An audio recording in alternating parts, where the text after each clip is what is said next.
Salut à tous et je vous retrouve pour le deuxième volume de ma série sur la dynamique des fluides. Ce volume s'intitule Meshing. Donc on va apprendre à améliorer notre mesh suite à notre animation. Je vais d'abord dans un premier temps vous faire un petit récap du premier tuto. Donc on va recréer notre scène un petit peu rapidement. Je vais vous montrer quelques petits paramètres en plus pour ceux qui n'auraient pas envie de suivre un doublon. Comme ça vous apprendrez quand même de nouvelles choses. Et ensuite, vraiment, la partie amélioration de mesh va se dérouler en 4 axes. Donc le premier, ça va être utiliser les particules pour générer un mesh. Le deuxième, on va transformer le mesh en VDB. Donc on va utiliser la puissance VDB d'Houdini, donc avec tout un tas d'outils super intéressants pour travailler notre mesh. On va améliorer notre mesh via des attributs VDB dans une troisième partie. Et enfin, dans la quatrième partie, on va exporter notre animation pour que vous puissiez la réutiliser dans le logiciel 3D de votre choix pour faire le texturing et tout ça. Ou alors vous restez dans Houdini si ça le fait pour vous. C'est parti. On va partir d'un émetteur grille pour changer. Donc on appuie sur CTRL, on charge notre grille, ça le met au milieu de notre monde. Et la scale ici, on va la mettre à 0.5. On va la diviser par 2. Voilà, et la rotation, on va la mettre à 90. Boum. Donc voilà, on va renommer ici émetteur. Un souci de lisibilité. On va aller à l'intérieur. Non, on va d'abord définir cet objet comme étant un émetteur de fluide. Pour ça, on va dans Particle Fluid, on clique sur Emit Particle. Ici, il nous indique Select Fluid Object to Emit, donc choisissez un objet pour le définir comme émetteur. Donc vous sélectionnez l'émetteur ici, vous cliquez dessus dans la prévisualisation et vous appuyez sur Entrée. Et ça écrit Accept ici. Et vous avez le petit calcul Python qui se fait. Donc le script va définir votre objet comme un émetteur de particules. Vous voyez que les choses changent ici. On a nos 3 nodes qui sont intégrés et on a nos nodes ici dans notre émetteur. On va tout de suite venir charger notre paramètre de vélocité. Donc on appuie sur la touche Tab, on écrit Attribute Wrangle et on le pose ici sur le fil. Il vient se connecter tout seul. Donc ce node, comme je vous l'ai dit, permet de venir intégrer un attribut. Donc on va taper on va taper V pour appeler un attribut de vélocité, arrobase pour l'assigner à quelque chose. Donc on va retaper V pour la vélocité, donc un vecteur de vélocité, pardon. Le premier V c'était un vecteur, arrobase vélocité, donc un vecteur assigné à la vélocité. On va mettre égal pour lui dire à quoi ça correspond. On va ouvrir les parenthèses, puisqu'on est dans un système de coordonnées. On va taper 0, hop, virgule, moins 1, puisque je veux aller en moins 1, virgule 0. Donc là, on a nos coordonnées x, y, z. On ferme la parenthèse et on appuie sur point virgule pour fermer notre expression. Et lorsqu'on l'on désélectionne, si vous avez rien qui est en rouge, c'est que vous avez bien écrit l'expression et que ça fonctionne. Donc ici, on a tout simplement un objet auquel on a appelé de la vélocité. On retourne ici, on va appuyer sur la pastille bleue pour rendre visible notre Autodop Network. On va aller dedans et comme c'est le bazar ici, on va cliquer dans notre système nodal et on va appuyer sur L pour remettre de l'ordre. Ensuite, on va aller dans le flip fluid. On va fermer les bords dans un premier temps, et ensuite on va aller dans le flip solver, et dans volume motion, on va baisser, on a le box size et on va le baisser, on va mettre à 10, 10 et 10. Après vous mettez des valeurs comme vous voulez, hein. Hop, velocity smoothing, je voulais pas changer ça, un petit CTRL Z s'impose, voilà. Et bien voilà, on a baissé notre boîte, on a prévu des bords, on va avoir ici dans source surface from emitter notre scale velocity, on va la mettre à 9. donc pour augmenter l'échelle de vélocité, la puissance en fait de notre vélocité. Et ensuite notre émetteur, on va le repositionner en cliquant ici sur l'outil. Hop, on va le mettre vers le bord parce que j'ai envie.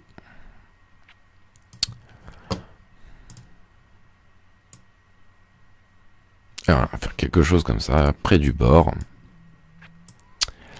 Et voilà, donc si on lance notre animation, on a bien notre vélocité et nos particules qui sont émises, tout fonctionne. C'est parfait. Maintenant, on va prendre un objet avec lequel on va vouloir une collision. Donc, CTRL, hop, sphère. L'échelle, on va la passer 5 fois plus grande. 5, 5, 5. Voilà. On va... Donc, j'essaye de faire matcher les deux lignes en bas pour être à l'horizontale. On n'a pas le petit outil Drop It. Certainement Houdini le propose, je le connais pas. Si vous savez comment poser entre guillemets sur le sol, vous me le direz dans les commentaires. Voilà, on va mettre un petit peu en arrière aussi notre sphère. Ça va être une petite vidéo pour mon Instagram. Voilà. Et cet objet, on va le rendre solide par rapport à notre liquide. Donc, on va d'abord le renommer. Hop. Le renommer. Collision Object. Et on va faire la manip super relou pour... Donc on va enlever la pastille bleue de notre Autodop pour créer notre collision. Donc on va aller dans Populate ici, Collide With, on va sélectionner notre collision object, on va sélectionner notre objet, hop, on va prendre la petite flèche ici, Select géométrie, donc on va prendre celle-là, on appuie sur Entrée, ça ne fonctionne pas, Collide With. On sélectionne ici, donc on voit ça s'illumine, donc on sélectionne notre objet. Donc ici il nous dit Select Object to Collide With, donc sélectionner un objet à collisionner, donc on sélectionne notre sphère, on appuie sur Entrée, maintenant il nous met Select Smoked Object to Collide, donc on va sélectionner pas une fumée mais notre fluide. On va prendre le petit carré ici, et on va appuyer sur Entrée. Hop, et ça nous met Accept. Donc on a bien créé ici notre objet. On a ce petit tubercule qui apparaît. Voilà, on voit qu'en fait ce que fait Houdini, c'est qu'il va prendre notre sphère et il va générer une sorte de volume VDB pour le rendre vraiment solide. Alors que CKD, il me semble, va plus travailler sur des notions de surface. Là, on travaille vraiment sur un volume avec une densité. Donc la subdivision est pas terrible, vous avez vu, vous avez un genre de bug ici d'ailleurs. Donc pour changer ça, on va aller dans Collision Object. Et dans Division Size, on va le baisser un petit peu. Disons de moitié. Du coup, en baissant ce nombre, on va augmenter la subdivision et on obtient quelque chose de plus ressemblant à une sphère. Plus proche de notre sphère. Donc bien sûr, plus vous allez diminuer la subdivision de surface, plus vous allez augmenter votre temps de calcul d'animation. On n'a rien sans rien, malheureusement. On va relancer notre Autodop et on va faire une simulation pour voir si tout fonctionne bien.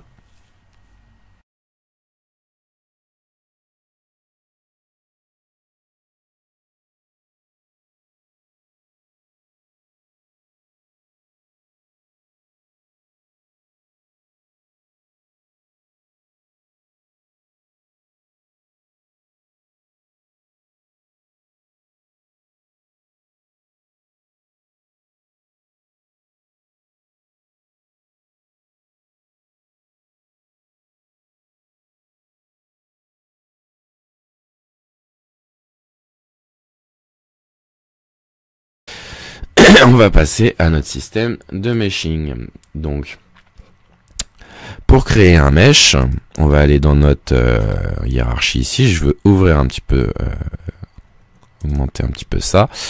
On va charger un une géométrie. Et on va l'appeler mesh.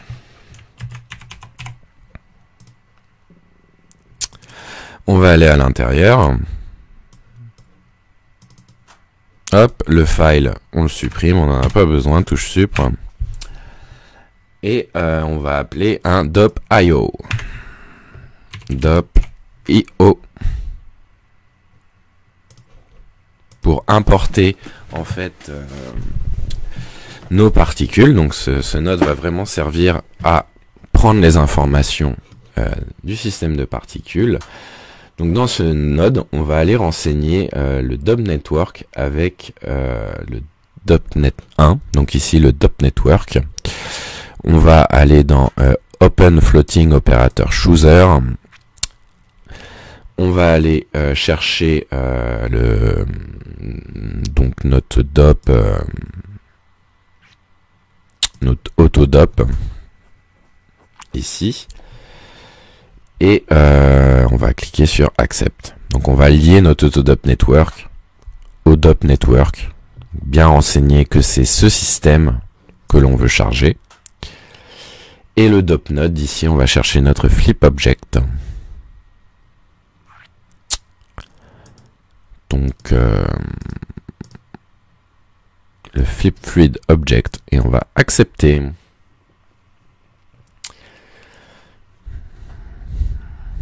Et ici, ce que l'on veut apporter, donc pour l'instant, on a fait notre chemin, on va lui préciser ce que l'on veut apporter, donc on va faire un petit plus ici, donc notre field to import, donc le champ qu'on veut charger. Ça va pas être de la fumée, ça va être une isosurface, normalement. Non, on va mettre no change. On va rien changer du tout, c'est vraiment nos particules. Et dans le field ici, on va mettre géométrie avec une majuscule. Ça m'a posé beaucoup de problèmes. Géométrie en anglais avec un Y. Et on est OK. Donc là, il va prendre les particules et les convertir en géométrie. Ensuite, on va passer à la deuxième partie de ce tuto. Ça va être transformer le mesh en VDB. Donc là, on a les informations de particules. On veut que ces particules génèrent un mesh. Et ensuite, on veut convertir ces particules en VDB. Donc pour ça, on va écrire VDB. Et on va venir charger un VDB from particle.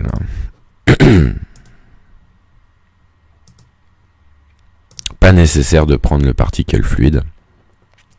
Vous pouvez juste prendre ça et on va le connecter, donc il se connecte tout seul là au dop.io et on va mettre un minimum radius, qu'ici minimum radius à 0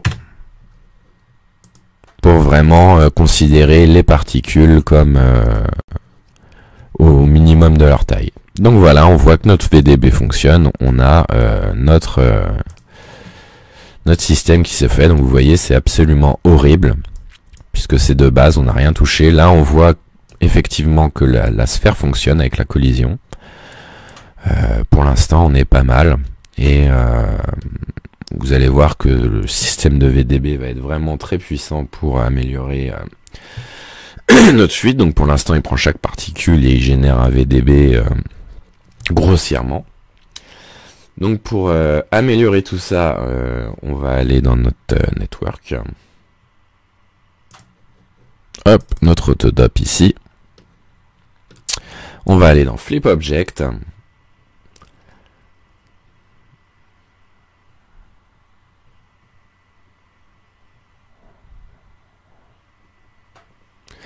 Et le particule séparation, donc ce que je vous ai parlé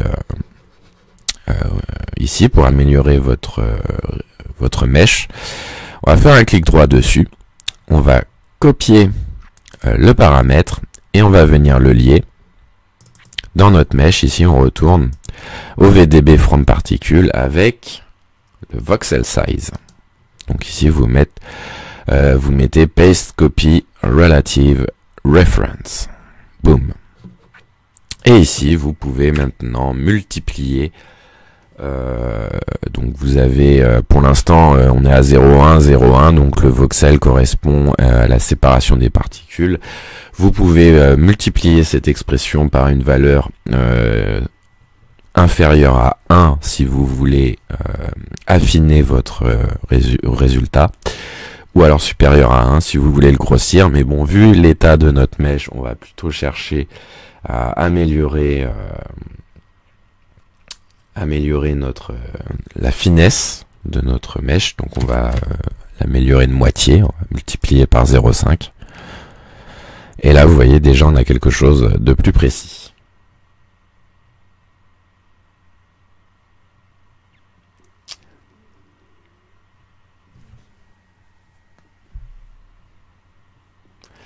Donc ensuite, qu'est-ce qu'on peut changer? On peut changer le point radius scale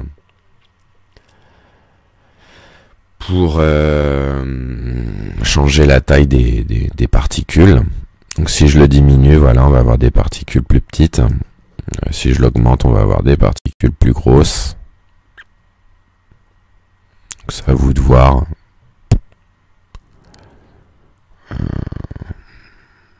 Si vous voulez plus ou moins de détails. Voilà, on va se mettre là à 0,8. Paraît pas mal.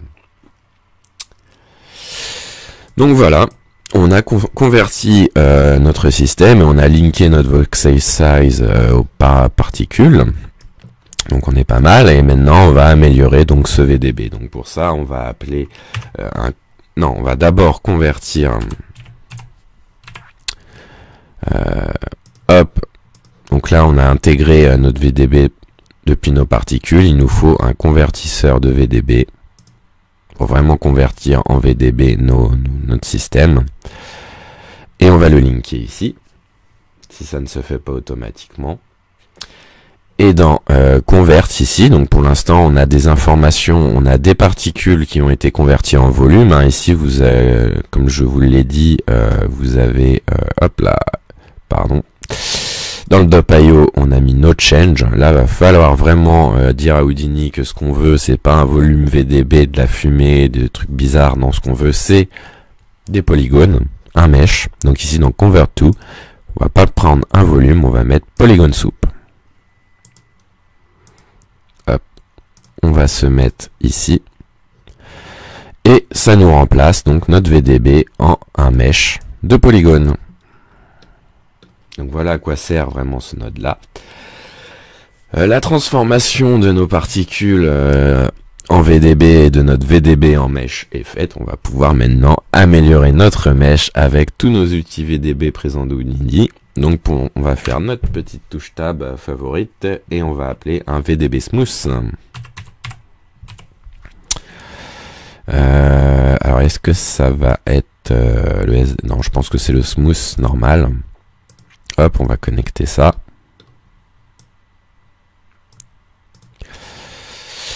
Et dans notre VDB Smooth, on va changer l'opération de main value en... C'était le SDF. On va le supprimer. On va rappeler VDB Smooth SDF. Je confonds toujours les deux. Je suis pas encore un assez pro d'Houdini pour vous dire pourquoi, comment. Mais dans le SDF, on a plus de valeurs, notamment le Laplacian Flow. Donc, et l'itération, on va la laisser à 4. Vous pouvez bouger l'itération. Vous verrez ce que ça fait chez vous. Ça va vous permettre tout simplement de smoother ou pas votre mèche. Voilà. Vous allez tendre vers quelque chose de plus ou moins smooth. Je vais le mettre à 3. Paraît pas mal comme pour smoother mon truc. Ouais. Ensuite, on va appeler un VDB Reshape. Pour l'instant, on n'a pas quelque chose de terrible. Là, en limite, la technique que je vous ai montrée avant est mieux. Donc, hop. Ici, touche tab. VDB Reshape. Donc, je tape VDBR. Hein, ça, vous avez déjà tous les resamples, renormalize, tout ça. Donc, nous, ce qu'on veut, c'est le Reshape. hop, on va le connecter. Il faut le mettre entre... on va pas le mettre ici. Il faut le mettre plus haut, entre le VDB from particule et le smooth. On va au préalable faire un reshape ici. On va se mettre là. Et le reshape, on va le mettre en... on va le laisser en dilaté. Et l'offset, on va le passer à 2. Hop, je remets mon vers un pavé numérique à 2. Et on va le laisser en dilatation. Donc ça va avoir tendance à dilater un petit peu notre mèche. Enfin, ça va pas avoir tendance, ça va dilater notre mèche. Donc plus vous augmentez l'offset, plus vous allez le dilater. Plus vous le baissez, plus vous allez resserrer votre mèche vers vos particules. Voilà, donc on a quelque chose qui commence à devenir un petit peu plus intéressant. On va venir chercher un autre reshape. Donc VDB reshape. Et celui-ci, on va utiliser l'inverse de la dilatation. On va utiliser l'érosion. Donc on va le mettre entre le smooth et le convert ici.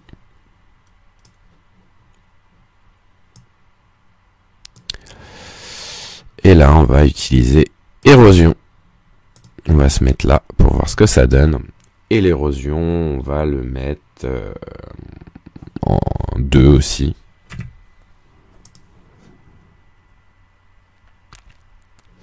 Donc c'est un petit peu comme l'érosion dans World Machine, pour ceux qui connaissent. Vous pouvez jouer avec ça. Donc ces paramètres, vous avez... voilà, tout le système nodal maintenant de V2B avec ces différents paramètres que vous pouvez, avec lesquels vous allez pouvoir jouer. Maintenant, pour clôturer le tuto, on va passer à l'exportation de notre mèche. Donc pour ça, on va appeler un attribute transfert qui se trouve ici, attribute transfert. Et on va connecter la première entrée à notre système de VDB et on va connecter à notre DOP.io ici, hop, la deuxième entrée. Donc il va prendre les informations de particules et de modification de VDB. Ensuite, on va aller dedans, on va mettre la pastille dans attribute ici. Donc dans point, on va choisir la vélocité, donc on va taper V. Pour prendre les informations de vélocité. Et dans conditions, on va diminuer le distance threshold.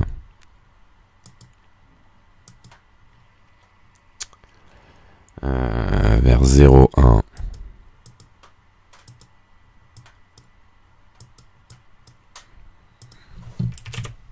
Hop, point 1.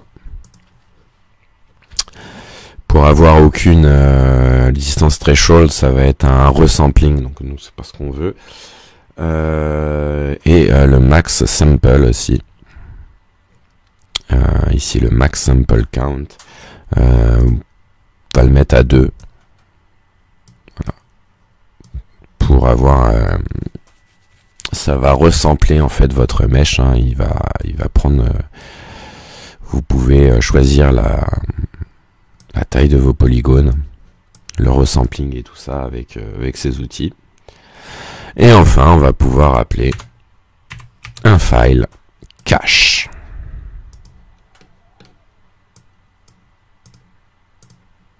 Voilà.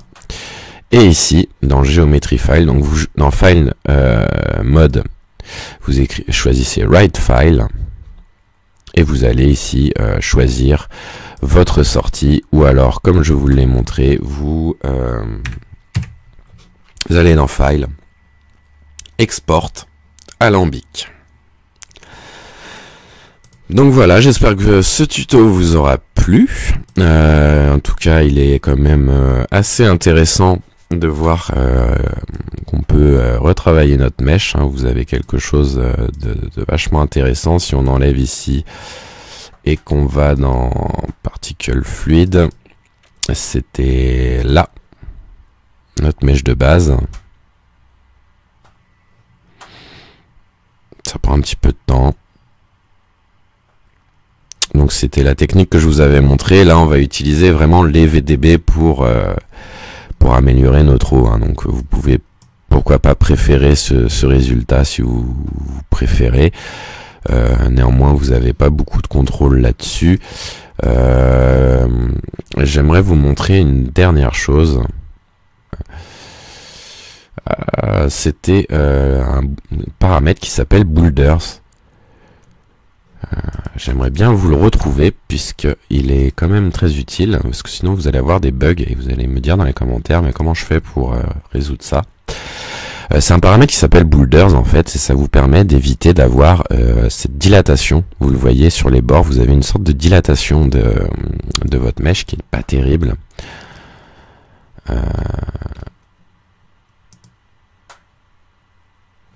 Voilà, Cull Bandwidth. Vous diminuez ça.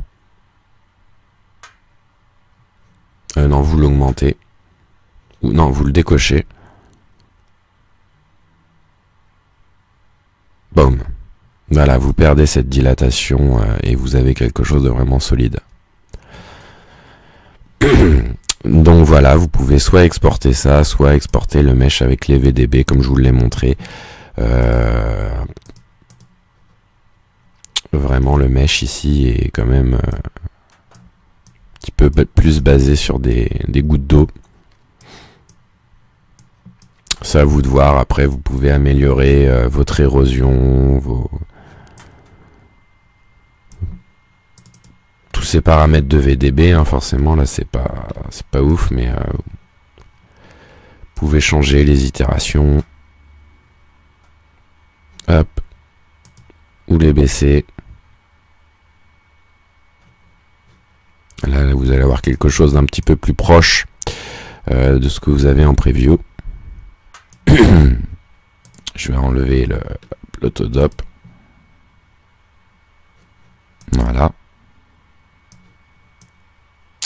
Vous avez quelque chose d'un petit peu plus proche de votre VDB. Je vais enlever aussi ça.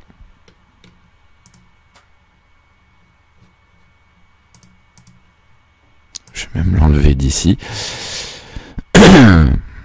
Donc voilà, vous choisissez, vous pouvez même carrément avoir juste des billes. Du coup des billes qui vont faire des collisions et au lieu d'avoir un liquide. C'est à vous de voir. Donc voilà, c'est fini pour ce tuto et on va se retrouver pour un troisième volume. Ciao!